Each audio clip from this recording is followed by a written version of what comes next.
That is by using the range of the standard functions. जैसे बहुत सारे functions होते हैं जिसका रेंज अपने को ऑलरेडी पता है ना, like for example sin x cos x, तो अपने को ऑलरेडी पता है कि sin x और cos x जो है वो हमेशा -1 और 1 के बीच में ही रहेगा, ठीक है। सिमिलरली आप sec x और cosec x, है ना, sec x और cosec x का जो रेंज होता है वो क्या होता है, वो या तो -1 से छोटा होगा, इन दोनों का वैल्यू या तो -1 से छोटा होगा या 1 से बड़ा होगा, तो ये होता है ना। tan x और cot x वाले क्वेश्चन कम आते हैं क्योंकि उनका रेंज r होता है, तो सिंस उसका रेंज r है तो सब कुछ तो आ ही गया, तो पूछेंगे क्या, ठीक है, तो इसीलिए इसके क्वेश्चन थोड़े कम आते हैं। बाकी आप इसमें क्या कर सकते हो, स्क्वायर भी कर सकते हो। अगर मान लो आपने स्क्वायर कर दिया sin square x cos square x, तो इसका वैल्यू हमेशा 0 और 1 के बीच में रहेगा, अब ये नेगेटिव नहीं हो सकता। सिमिलरली मान लो आपने इसको स्क्वायर कर दिया sec स्क्वायर x और cosec स्क्वायर x, तो फिर इसका वैल्यू हमेशा 1 से बड़ा ही आएगा, अब नेगेटिव तो हो नहीं सकता क्योंकि स्क्वायर है, तो 1 से बड़ा, समझ गए ना, 1 से बड़ा। तो ये बेसिकली आपसे पूछ सकते हैं, है ना। एक मान लो फंक्शन बना देंगे और फिर पूछेंगे find out the minimum value. जैसे फॉर एग्जांपल मान लो ये एक फंक्शन मैंने बना दिया, लेट्स से हमारे पास एक फंक्शन है 3 + sec स्क्वायर x, अब वो आपसे पूछ सकते हैं कि find out the minimum value of this function. Minimum कब आएगा, इसका वैल्यू 1 से इंफिनिटी होता है, तो मिनिमम से मिनिमम कितना होगा, 3 + 1 4 होगा, this is the minimum value. Maximum value तो इंफिनिटी भी जा सकता है ना, मैक्सिमम विल बी इनफाइनाइट, समझ गया ना। तो मिनिमम मैक्सिमम और मिनिमम मैक्सिमम आ गया तो फंक्शन का रेंज आ गया 4 to infinity, so this is the range of the function.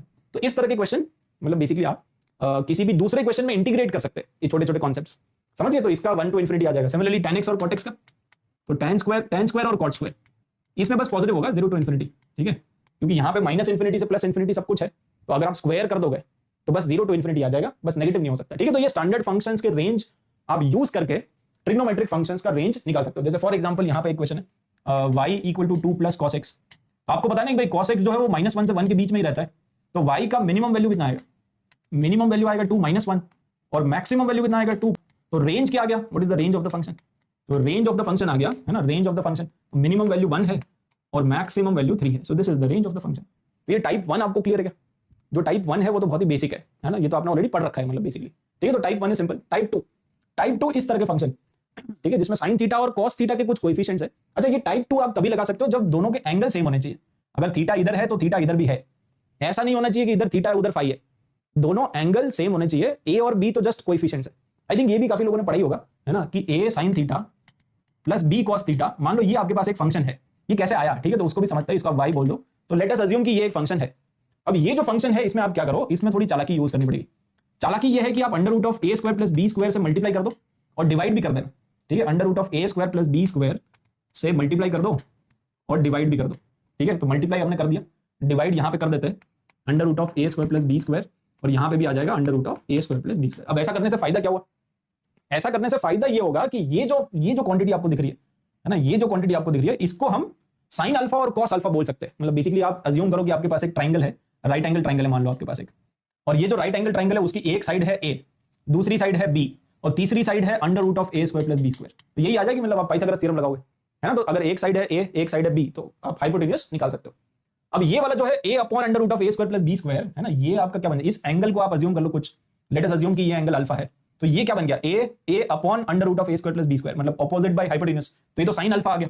तो बेसिकली ये लिखा हुआ है sin अल्फा * sin थीटा, और प्लस ये क्या बन गया, ये तो b एडजेसेंट बाय ऑपोजिट, तो cos अल्फा बन गया ना, तो cos अल्फा cos थीटा, तो ये तो फॉर्मूला बन गया ना, और यहाँ पे बाहर √a² + b² भी, तो कितने लोगों को दिख गया कि ये फॉर्मूला बन गया cos a cos b + sin a sin b, तो cos a cos b + sin a sin b, तो ये थीटा माइनस अल्फा हो गया cos of a minus b। और ये जो cos ऑफ डब्बा है ना, बेसिकली ये cos of something, cos of डब्बा तो cos ऑफ समथिंग, और इसका वैल्यू तो हमेशा -1 और 1 के बीच में रहेगा ना, cos के अंदर आप कुछ भी डाल दो तो -1 और 1 के बीच में ही रहेगा cos ऑफ डब्बा। तो मिनिमम वैल्यू तब आएगा जब आप इसका वैल्यू ले लोगे -1, तो -√a² + b², और जब आप इसका वैल्यू ले लोगे 1 cos ऑफ डब्बा, वो अगर 1 बन गया तो +√a² + b², समझ गया ना। तो ये बेसिकली उसी चीज का डेरिवेशन है, बट ये डेरिवेशन बहुत ही ज्यादा फालतू है, आपको ये ध्यान में रखने की जरूरत नहीं है। तो आप इधर साइड नोट, इस पर्टिकुलर स्लाइड में एक साइड नोट लिख सकते हो कि दिस इज फालतू, इसको आपको ध्यान में रखने की जरूरत नहीं है। आप तो बस ये ध्यान रखो कि मिनिमम और मैक्सिमम वैल्यू कैसे निकालते हैं।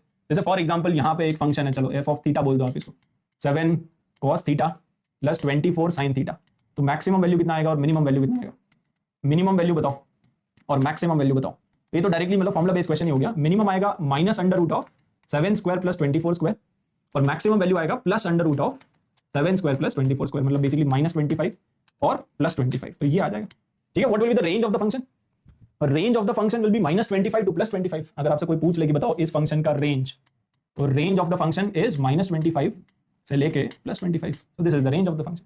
सिंपल है ना। तो इस तरह के क्वेश्चन आप तो टाइप 3 जो है ये भी थोड़ा भयंकर है, इसके क्वेश्चन सबसे ज्यादा आते हैं, टाइप 3 के क्वेश्चन सबसे ज्यादा आते हैं, जिसमें एक क्वाड्रेटिक बन रहा होगा या तो साइन में या कॉस में, है ना। तो उसमें मेथड सिंपल ये होता है कि convert it to perfect square में कन्वर्ट करके फिर आपको यहाँ पे आइडेंटिफाई करना पड़ेगा कि व्हाट इज मिनिमम वैल्यू, और मिनिमम वैल्यू के लिए हम साइन एक्स या कॉस एक्स को क्या ले ले, है ना। साइन और कॉस तो -1 और 1 के बीच में ही रहते हैं, तो उनमें से कोई ना कोई एक वैल्यू आपको सिलेक्ट करना पड़ेगा, है ना। तो बेसिकली मेथड यही कि convert it to perfect square. Type 4 में बेसिकली ये इस तरह का कोई भी अगर क्वांटिटी है तो उसका मिनिमम वैल्यू 2ab होता है हमेशा। तो अगेन आप इस चीज को डायरेक्टली याद भी रख सकते हो, बट अगर आपने यहाँ पे AMGM पढ़ रखा है, क्या AMGM पढ़ा होगा, तो इसको आप देखो, इसका मतलब मेथड 1, इस चीज को समझने का फर्स्ट मेथड तो ये कि आप AMGM यूज कर सकते हो, एरिथमेटिक मीन। तो एरिथमेटिक मीन क्या आएगा, ये आएगा एरिथमेटिक मीन। एरिथमेटिक मीन मतलब एवरेज, तो arithmetic mean is greater than equal to geometric mean. तो a square tan square theta multiplied by b square cot square theta, और पावर कितना आ जाएगा 1/2, है ना, पावर आ जाएगा 1/2। तो अल्टीमेटली अगर आप इसको सिंप्लीफाई करोगे तो tan और cot तो कैंसिल हो जाएंगे, दोनों एक दूसरे के रेसिप्रोकल है। तो दिख गया होगा आपको, a square tan square theta plus b square cot square theta, इसका वैल्यू हमेशा greater than equal to 2ab। और greater than equal to 2ab मतलब मिनिमम से मिनिमम कितना हो सकता है भाई, ये जो क्वांटिटी है इस क्वांटिटी का वैल्यू 2ab या उससे बड़ा, ग्रेटर और इक्वल टू 2ab, है ना। तो 2ab होगा या 2ab से भी बड़ा होगा, तो मिनिमम से मिनिमम वैल्यू इसका हमेशा 2ab आएगा। Fine, minimum value will be 2ab।